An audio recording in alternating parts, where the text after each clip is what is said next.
For me, leadership is all about character.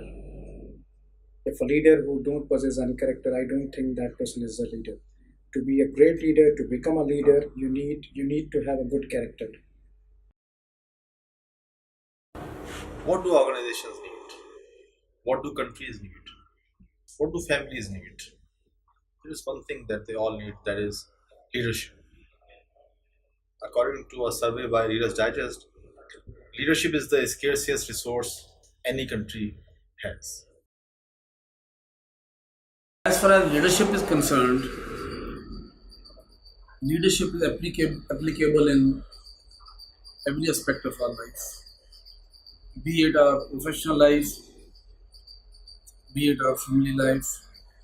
We are in the class, we are in the organizations. So leaders lead the organizations. They lead the departments. They lead the various walks of life. What is leadership? You'll find several people with several different definitions. Some would say that it is probably a product of the traits that you're born with. Others would say that this is something that could be learned.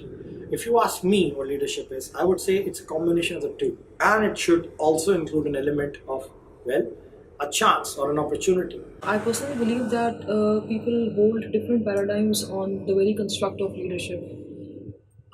Talking from a contemporary perspective, I think from my perspective, it's more towards holding empathy towards people, regarding, respecting, considering their sense of self and sense of space.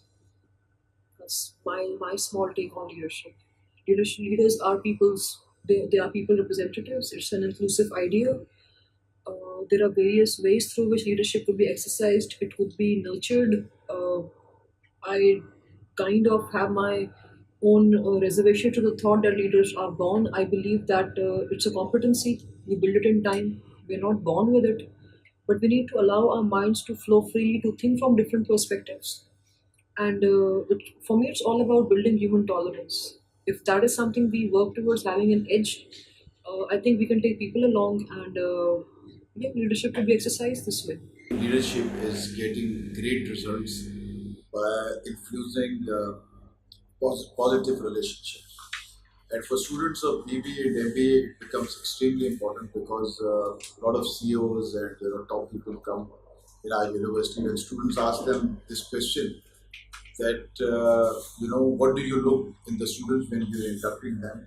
They never say that they're looking for finance as their expertise, or maybe they're looking for marketing research expertise. What they do is they say that we want students who are problem solvers, who can handle conflicts in a better manner. These are all related to leadership.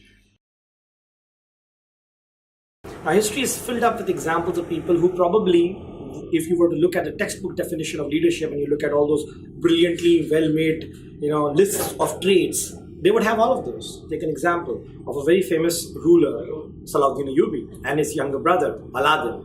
Now, Al-Adil was a brilliant logistician, a strategist, and even a manager. But history did not give him the opportunity that was given to his elder brother, Salahuddin, who had the opportunity to defend and later on, defend the Muslim lands and even conquer Jerusalem.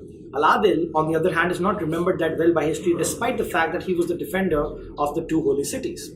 Take another example, Napoleon Bonaparte. His father was just as brilliant of a tactician, but he did not have the opportunity that Napoleon Bonaparte had while he was commanding an artillery regiment. Leader is carrying people to the place where they should be. In recent days, we can take the example of the Turkish Prime Minister, right?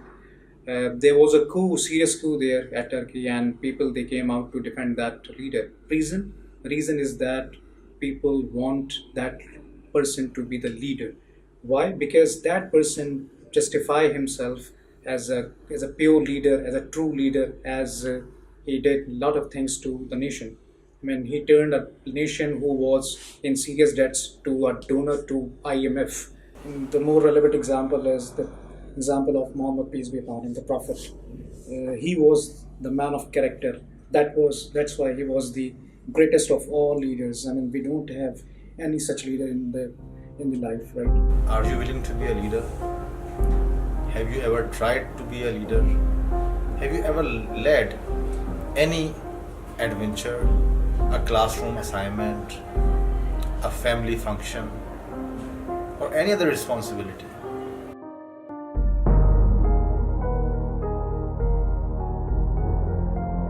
People who are positive and create positive relationships, they are the ones who do great things. Believe in yourself. Stand for your beliefs and be the change you want to see around. So this is my message for the youngsters, for the students, that they should develop leadership qualities. When you arrive in the world and when you leave it, if you made it even a little better for the people around you, the larger number of group or even a smaller one, you are a good leader.